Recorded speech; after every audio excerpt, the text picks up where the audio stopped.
everybody. I happen to be a congregant at Rabbi Shapiro's shul, his synagogue, so I am used to hearing this conversation often.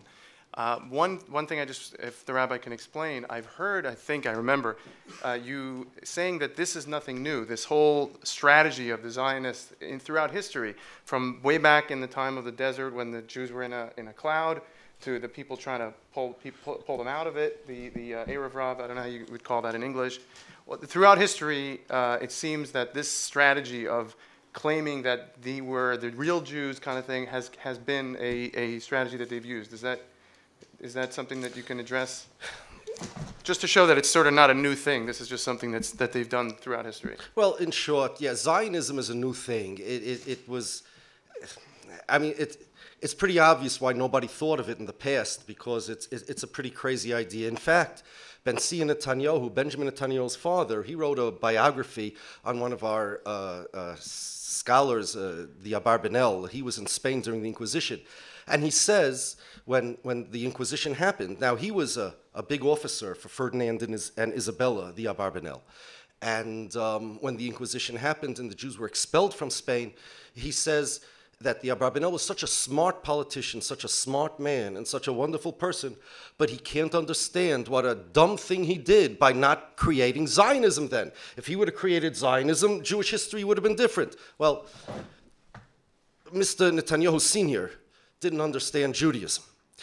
Throughout history, Morty is right, when the Jews were in Egypt, they were told by God to remain in Egypt until they get a sign to be taken out. There was a tribe of Ephraim, that went out early. They were killed. It was a punishment by God. Throughout history, there are those that claimed that they were Jews, or those that wanted to leave the exile early, and they incurred divine wrath. That's pretty much what you were referring to? Yeah, I don't think that Zionism is such a crazy idea.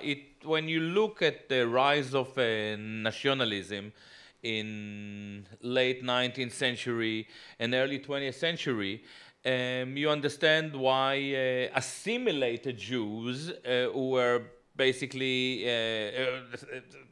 sensed a kind of an identity lost, were looking for a new kind of uplifting nationalist narrative. And what is quite astonishing is that, as Shlomo Zand says, and is quite right, they've managed to, in quite short time, invent such a powerful identity that is so dangerous, and it is definitely now the dominant Jewish identity, not Judaic identity. Yeah.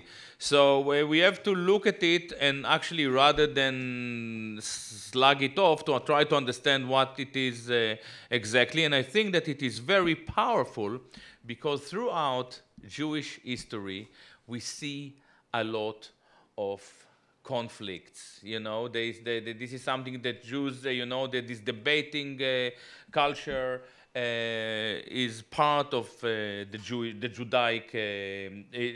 Judaic discourse, and it is quite interesting. And Zionism fits very nice into this culture. Question for you, Gilad. Not everything that's powerful is wise, and not everything that looks wise at the time is wise in the long run. What do you think in the long run is going to happen to Israel and Zionism? This is for me, to start with, there is another, not anything that is powerful is ethical. This is my problem. The problem with Zionism is that it is uniquely unethical. It is plunderous, not from just you yourself. Obviously, the prime victims are the Palestinians. And you Americans, you are robbed every year, your taxpayer money. And what we get in return?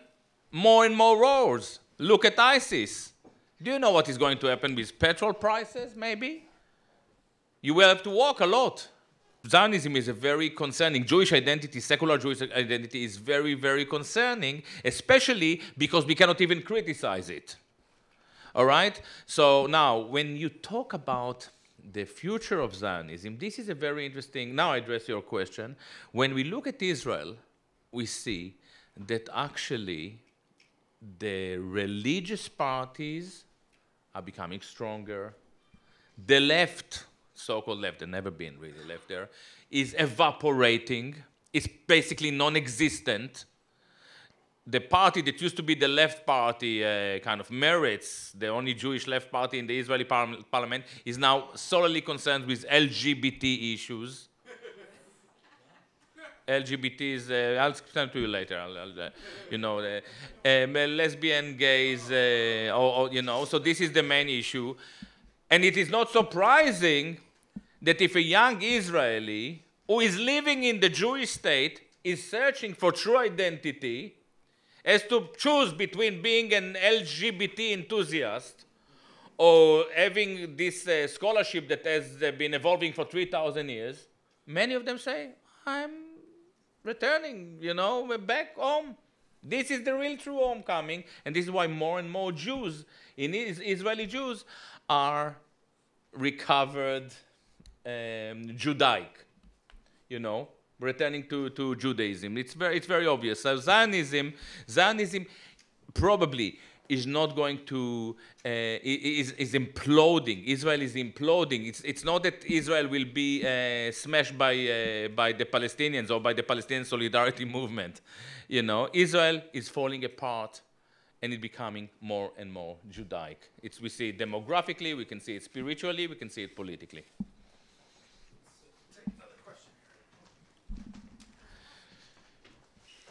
So, thank you for your remarks.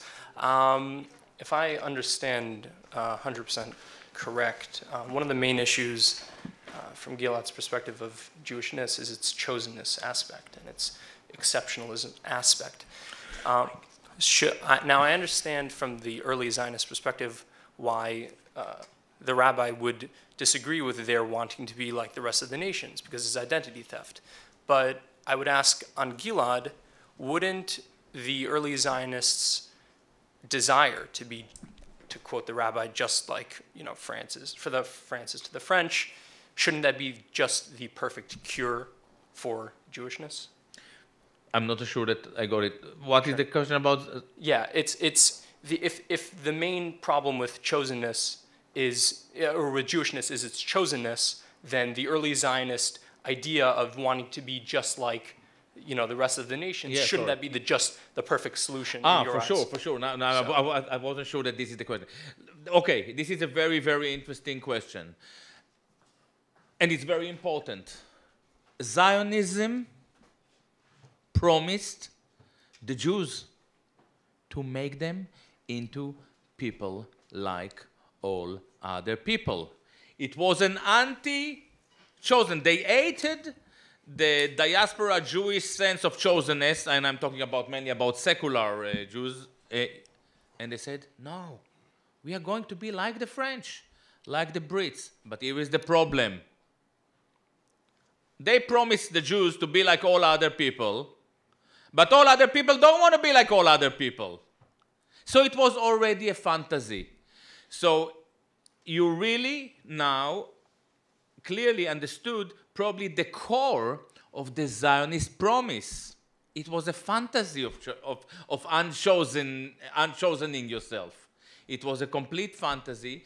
And as I said before, and I do accept that I'm very unique, and a lot of people are very angry for me for stating it. I think that early Zionism, all those anti-Semites, was a very unique phase in Jewish history. It was an anti-Jewish, anti-chosen inclination that was actually defeated by Jewishness. And it's not surprising. Why? Because it was a movement of the Jewish people, of the Jewish secular people. And they came to Israel and saw the Palestinians, and they said, oh, we are going to walk like the Palestinians. And after 2 weeks, they saw that the Palestinians were cheaper. And they went back to be an exploiting culture. They did exactly what they did in Europe. It's very problematic, indeed. I have an idea as to why it evolved in that direction. Okay. Why Jewishness defeated it. Because it was a fantasy. Because they wanted to create a nation that didn't exist. Nations develop organically. Like Israel wanted to create, it created a fantasy nation. It was nationalism. French nationalism is nationalism for a country. English for a country. Jewish nationalism, Zionism, was nationalism for a nation that did not exist. They concocted it synthetically. And the question is, why would anybody want to join this, this club? Why would anybody want to be a Zionist and move to Israel? Why would anybody want to be a national Jew? Now, there were Jews, by the way. They were called Canaanim. This guy, Yonatan Rotush, I think his name was, who had this movement where we're not Jews, we're Hebrews. We have nothing to do with diaspora Jews. It never got off the ground. The reason it never got off the ground is because why would anybody want to bother? You don't want to be Jewish, so get rid of your Jewishness. Why would somebody want to join this crowd? So what the Zionists did, they had to consistently infuse, like a Frankenstein monster who's not a person, we got to consistently infuse it with some artificial life. So first they started with this land business. Let's connect ourselves to the land, be pioneers. That became boring pretty quickly. Today, you know what they have? The Holocaust. The Holocaust is their God. There was a Pew survey. Listen to this. How do Jewish people identify with their Jewishness? What's essential to your Jewish identity? 19% say observing the Jewish religion. 19%. 19 of people who identify as Jews. 56 say Jewishness means essentially working for social justice and equality. Now, you don't have to be a Jew to do that, but okay. 69% say leading an ethical and moral life. Again, what does that have to do with 73% say essential to their Jewishness is remembering the Holocaust. Now, it used to be the Holocaust became a god. Do you ever hear the phrase, well, who's a Jew? Well, Hitler didn't distinguish between religious and non-religious. If Hitler didn't distinguish, that makes you a Jew. It used to be that God in the Torah decided who's a Jew. Now Hitler decides who's a Jew. It used to be that you can't question God. Now you can't question the Holocaust.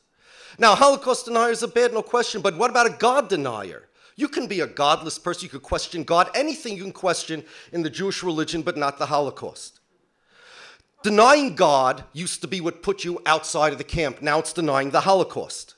Abraham, our father, went from town to town building altars to God. Now they go from town to town building Holocaust memorials. The Jews built a grand temple to God in the Holy Land. Now they have Yad Vashem. It used to be that people would go and visit the temple. All the Jews would migrate.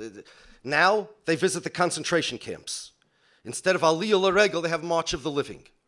The Holocaust became their Jewishness. It's not just the Holocaust became their God. They have to constantly infuse Zionism with new life. And when the Holocaust becomes tired, because it will, as generations go further and further away from the Holocaust, it becomes less and less exciting. They're going to have to find something else. That's why it was doomed from the start, because it wasn't a live person. It was a synthetic person that they had to keep pumping with some artificial life. Now they have to find an other with a capital O. They have to find what they're not. It used to be they weren't the diaspora Jew, the Golos Jew. Now we're not the Palestinians. They always have to find something to create an identity around. There is something, two points that are very, very important, I think, to mention in the context of the question and your comment. To start with, when Zionism was driven by self-hatred, it was a totally marginal movement. How many pioneers died in the first wave of migrants? Nothing. Zionism became the voice of the Jews, really, after 67. After 67, when they started to celebrate the ultimate chosenness. Now, the Holocaust. I'm not so sure that the Holocaust religion is going to disappear very soon. And the reason is that in the Holocaust religion, the Jew becomes the Jewish God. The Jew himself is the symbol of redemption. Look at me. Look. I was taken to Auschwitz, blah, blah, blah, blah, blah. And look what I've done. Look what I've achieved. So it's quite a unique God model. The Jew becomes the Almighty. And it is very, very frightening. and uniquely dangerous. The lessons of the Holocaust that they keep talking about is that all throughout Jewish history, God failed. Our trust in God failed. Our religion failed. Hitler killed 6 million people. Therefore, we have to learn the lesson and take matters into our own hands. We call it in Hebrew, koichi v'yotzim yodi. It's a form of idolatry. God failed, the rabbis failed, the religion failed. Now the airplanes and the tanks are going to succeed. It's a militaristic God. And yes, it means I'm God. But just as importantly, it means the creator of the world is not God. Or if he is, he's not a masculine God. He's an incompetent God. He's a failure. That's what Zionism derives from the Holocaust. God failed. Now we have to have somebody else. Yeah, Harold. Yeah, thank you both very much. My name's Harold Channer, Jr., as it happens, and I guess I'm in the line of Anglo-Saxon. Harold lost in 1066 to William, but he was the one representing the Anglo-Saxon condition, and it's sort of outside of the Jewish one. But I wonder, I've got a question just taken out of a more general context of understanding, which I have a hard time quite coping with. When I think about the religious thing, I was Unitarian or beyond to the left of that somehow. But what I'm wondering about when I think of the religions and so forth, I think of Constantine. I think of the prophetic traditions. And Constantine made power with Rome. He capitulated to Rome. And as I understand the Jewish promise was that there was to be no such ingathering, anything like that, until the appearance of the Mashiach. I would ask, where is the Mashiach? And that's, I guess, the question I want to know. It was as though it was trying to do something that did not relate to Torah true seeing of things or, patience for the coming of the Mashiach.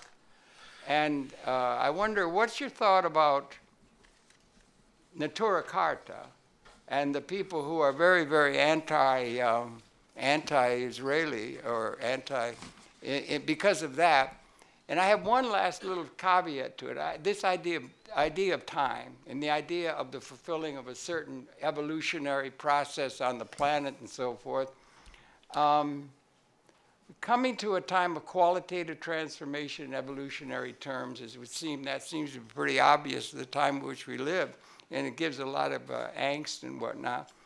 And it may sound off the wall, but the thing with the Shia and the Sunni and the prophetic tradition, and within the Shia, you have the hidden Imam, the 12th Imam that is to appear at end time, much like the Moshiach in some sort of way. How do we deal with that view that is traditionally held by a great number of people? How do we deal with that question of being patient, waiting for time, that things were done too soon in an evolutionary sense on the planet? You want to answer that, Gilad? I'm sure that you will have a lot to say about it. I was expecting questions to do with the Messiah or Messiah to appear for the obvious reasons in reference to Natura Carta and so on. Jewish history is, I can't decide whether suffocated or saturated with false messiahs. I already spoke about Shabtai Tzvi. And for many Jews, Zionism was a Messiah. It was a redemption. It is exactly that. They said, you see, they invented the diaspora, they invented the exile, they said 2,000 years, and now there is homecoming. There was a vector, there was an impetus, there was a line to follow. Now, this line obviously doesn't agree with the Judaic school of thought. But for many Jews, this was the Messiah. And when Mr. Netanyahu comes here and he tells you, I talk in the name of the Jews, he definitely pretends to be kind of a Messiah. Now, when it comes to Neturei Karta, it's very interesting because they say, no, you're not the Messiah. Relax. You know, we'll have to wait for the... And actually, I asked once in Paris, kind of a cheap Neturei Karta rabbi, you know, because what is it going to do? When the Messiah comes, you will just kick the Palestinians, you will become Zionists. He said, don't worry, it's a metaphysical concept. It's not going to happen, you know. So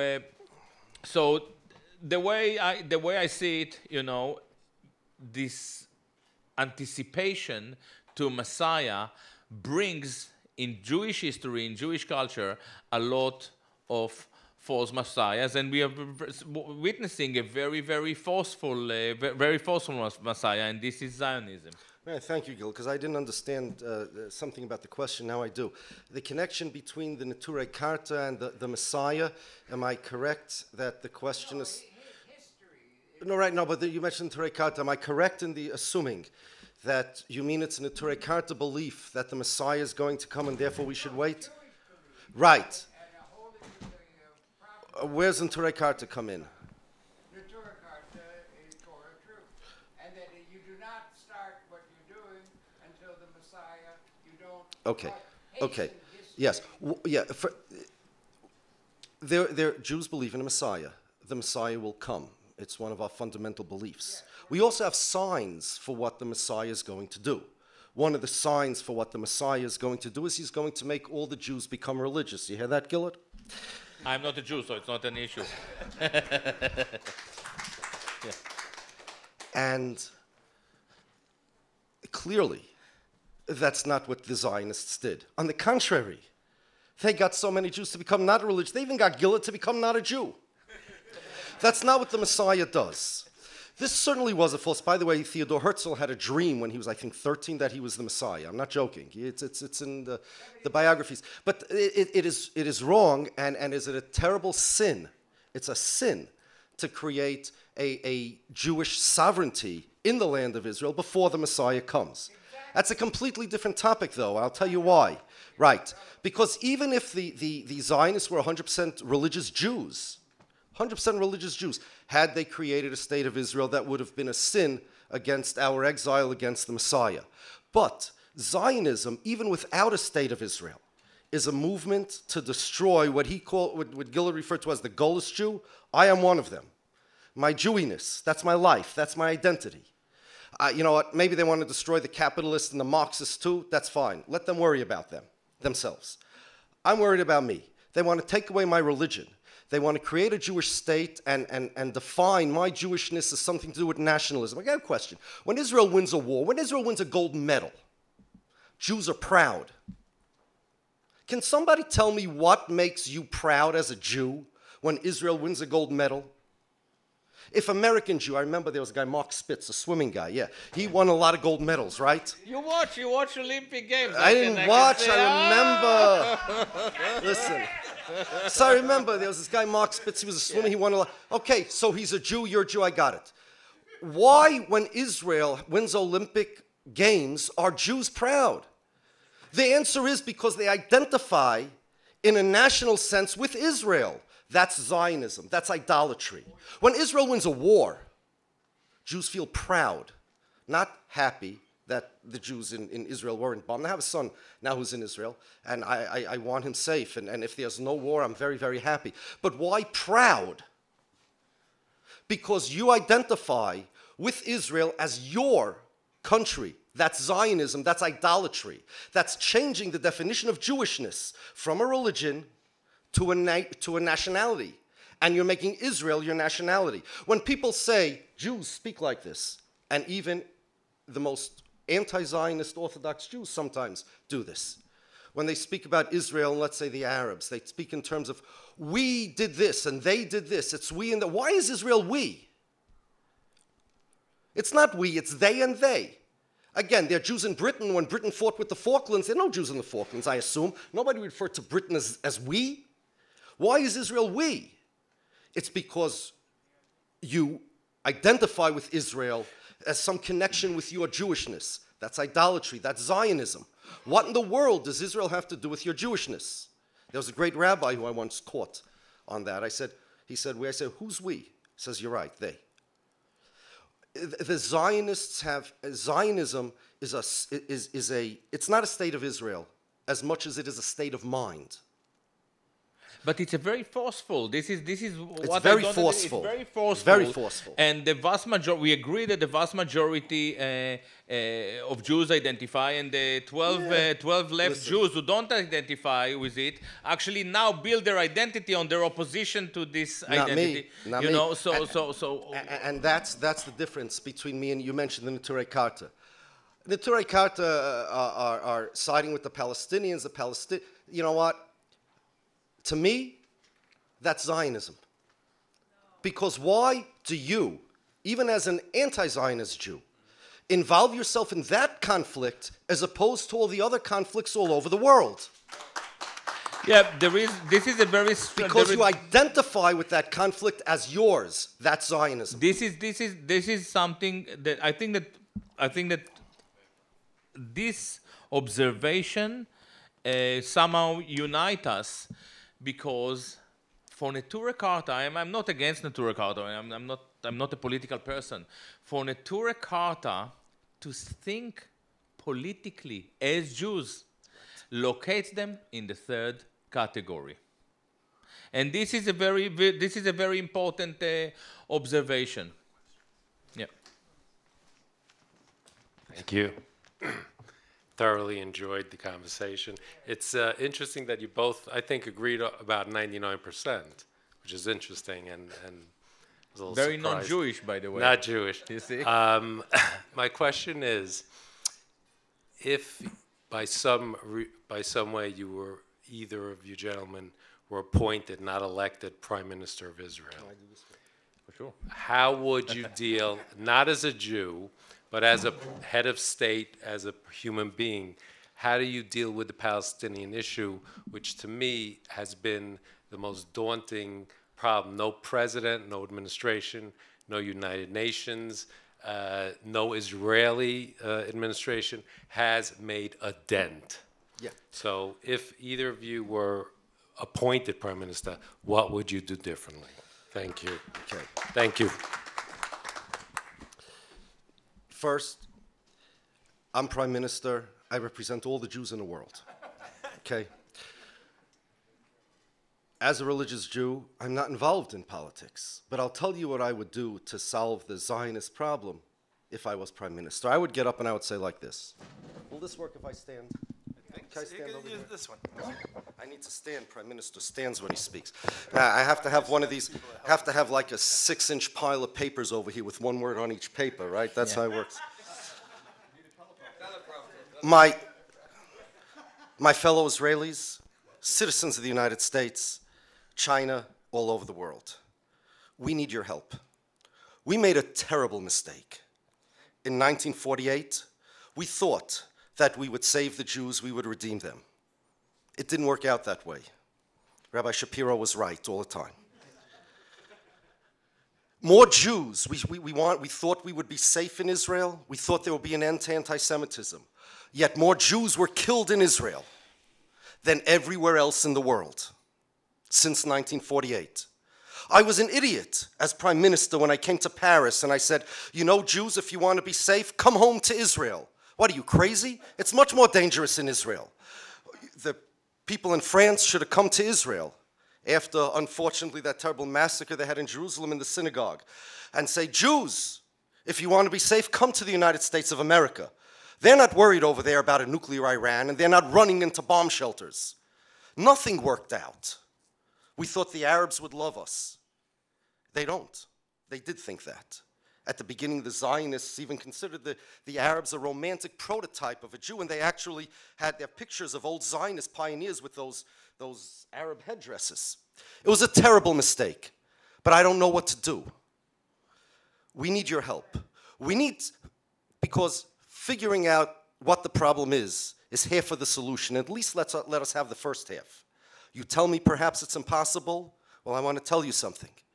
Once upon a time, people thought creating a state of Israel was impossible. But that happened anyway. You'd be surprised what could happen. We need somehow to safely and strategically get rid of this whole state of Israel. Maybe the Messiah is the only thing that could do it. Maybe. If it doesn't get dismantled by the time the Messiah comes, then he will. But until then, we need at least to put our heads together and at least to try to find a solution, which we have not been doing until now. And if you tell me it's impossible, I would like to invoke our founding father, Theodore Herzl, who said, "If you will it, it is no dream." That applies to the problem that we have now. Thank you, ladies and gentlemen, and I really apologize to the whole world for the havoc that I wreaked on you since 1948. I think that it's very Wait, impressive. Can we hear now from Prime Minister Atzmon now here at I'm not told me going to stand. Okay, but this spiel is gone. This is how I end my wandering who. I appoint myself a prime minister, and I suggest that I really know how to solve the problem once and for all, and it will take a 30-second speech. That's what it is. Benjamin Netanyahu or Gilad Atzmon, as the prime minister, should stand up tomorrow morning and say, "Listen, I thought about it. We made a horrible mistake. We failed to see it. We have to share this land. Tomorrow morning, every Palestinian who wants to return to his home, to his land, to his orchards, to his village, tfaddal, please come home." This is the only way to resolve this crisis. It is called the right of return. It is called the right of return. Now, can the Jews, or can a Jew come with such a suggestion while being Jewish? This is the $6 million question. So, when I wrote The Wandering Who, I didn't know how to address this issue. I realized that in order for Benjamin Netanyahu or Lieberman or Herzog to come with such a suggestion, they have to de-Jewify themselves, not to de-Judaic themselves, because they are not Judaic Jews, they are not religious. They have to cleanse themselves of this sense of chosenness. The only problem, Not going to happen. well, the only problem, if you take the chosenness from the secular Jew, nothing is left, not even chicken soup. Talking about Mark Spitz, when you think about Mark Spitz, you know how he did simulation with the knedel, you know. So let the Messiah deal with it. That's the only solution. Yeah, thank you so much. Yeah. Quick question about. One second. Why don't you come over here? We have another. I'd rather not. Okay. Just Okay. quick It's okay. question. It's about the beginning of what I think the core of Zionism, which is when the people of Israel wanted to have a king, David HaMelech, Okay. King David. Yes. Do you see a resemblance between that and, because you pretty much proved that anti-Semitism is not the reason for neo-Zionism, but what are your thoughts about those times as a rabbi, not necessarily as Right. There is no connection between King David and the Zionists. King David was an instrument. He used his kingdom and his kingship as an instrument to help the Jews serve God, and he did it at God's behest. God has a command under certain circumstances we're obligated to have a king rule over us. In exile, it is not only not obligated, it is prohibited. The rules change. If they would put a king up there, even if he would be the most righteous person in the world, it would be a sin against the Messiah. Because right now we're supposed to be in exile. And we're not so, that's our safety, our protection, and our punishment. And you know what it's like? Tell you what it's like. You know, if a guy's sick and they put him on a respirator. So imagine everybody's praying. Everybody's standing around the sick person praying for him to get off the respirator. Then a guy walks into the hospital and says, what are you guys praying for? Well, we're praying for this guy to get off the respirator. You're praying for him to get off the respirator. Stopping having such a goalless mentality. I'll get him off the respirator. He goes, pulls out the plug and rips the guy off the machine. I say, you moron, you just killed the guy. So I don't understand. You were praying all this time to get him off the respirator and I gave you what you wanted, right? That's the Zionists. God has us on a respirator now until we get better and the Messiah comes. We pray for us to be worthy of the Messiah to come. But until then, I'm in the United States of America. And you know what? You know what? Yes, it's a punishment. It's an exile. I want to tell you something. I feel safer over here than I would in Israel. I feel more happy over here than in Israel. So for a punishment to be here as opposed to in Israel, it's a very comfortable punishment. But the Zionists came and said, we're pulling you off the respirator before the time. God says if you do that, you kill the patient. Yeah, and that's what's happening. I just saw a resemblance when the people of Israel said we want to be people like the rest of the people. That's really what. Yeah, but you have to remember one more thing, and I think that Shlomo Zand actually speaks about it. The mythological image of the kingdom of David in Israel, in the Israel you and myself grew up in, was phantasmic. You know, we thought of a humongous kingdom, and it took Israeli archaeologists quite a few years to realize that it was actually a miniature kingdom. So, as the rabbi mentioned, what Zionism did, and was very powerful, very forceful in doing, they transformed the Bible into a land deed. Or land registration, how do you call it? I don't know. Registry, land registry. And they were very powerful. And we didn't mention it while, and correct me if I'm wrong, while for Torah Jews, the Talmud, Halacha, is the core of the Judaic discourse of the religion. For the Zionists, they got rid of the Talmud, they got rid of the Halacha, at least in the early stage, and they made the Bible into the core of their existence. It is very interesting, and it worked for quite a few years. But it's mythology, a Bible they don't believe in, a God that they don't believe in gave them the land. A Bible study in Israel is a sport, like soccer. But soccer is much more holy than the Bible in Israel. 100%, yes. La Familia, I know all about these guys. Yeah. But their Bible and our Bible, again, it's homonyms. To us, it was a real thing. There's a real God that gave a real Torah. You know, if you don't agree with that, then fine. Then you don't agree with my religion, which is, it's your choice. But our religion, Judaism, that's what a real God gave a real Torah to a real Jewish people in the desert, in a no man's land, not in Israel. The Israeli Declaration of Independence, they have no constitution, says in this land the Jewish people were born. That's a lie. The Jewish people, I seem to recall a story in the Bible, the Jewish people came out of Egypt and then received the Torah on Mount Sinai in a desert. That's when they were born. Going into Israel did not make them into a people in the slightest. Yeah. They took our religion and made it into a mythology. It's a religion that I love, that we love. You know, as a terrible thing. Did you know this guy, Jack Tauber? He was a secretary of Vladimir Jabotinsky. He ended up a rabbi in Brooklyn.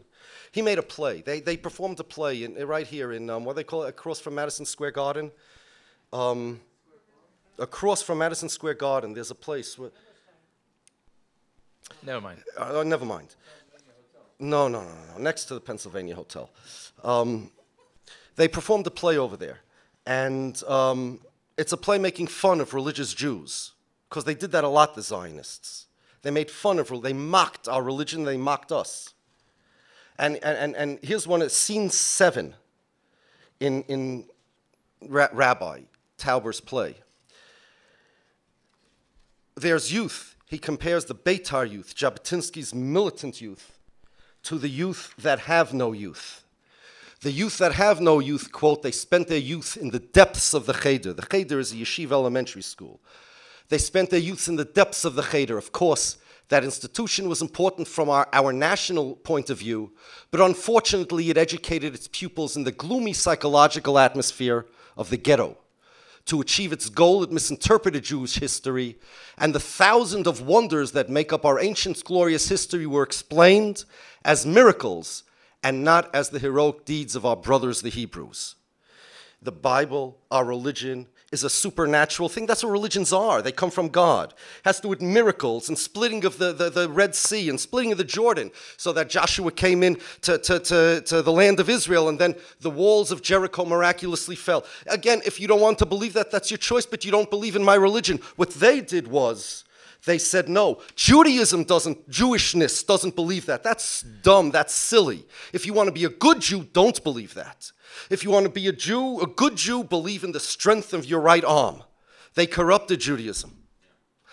Believe in tanks and believe in guns, and that's a real Jew. That's what they did. That's unforgivable. You want to not be Jewish, you know what?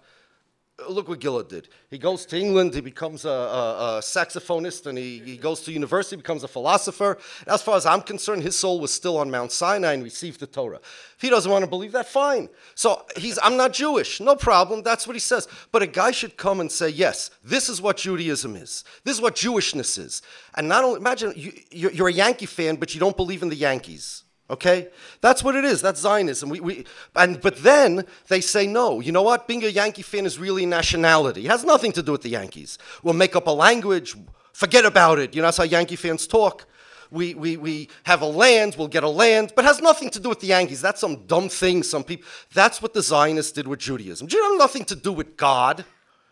It has to do with a land, a language, and it has to do with a Holocaust. They literally, it's like saying, I'm a Yankee fan, but I don't believe in the Yankees. And those that do believe in the Yankees aren't the real Yankee fans. We're the real Yankee fans. I think that we have crazy. to stop talking about Jews. We have to talk jazz now. Okay. You know, we have. Bop. Do we have a couple quick more questions or what? I think that We're good. I think that we are good. I think. I'm sorry, but you know what? If But you write those down, yeah. we will get to them, okay? Yeah, I'm going to give you the cards. Write 'em down. Really, friends, I wish we could keep going all night.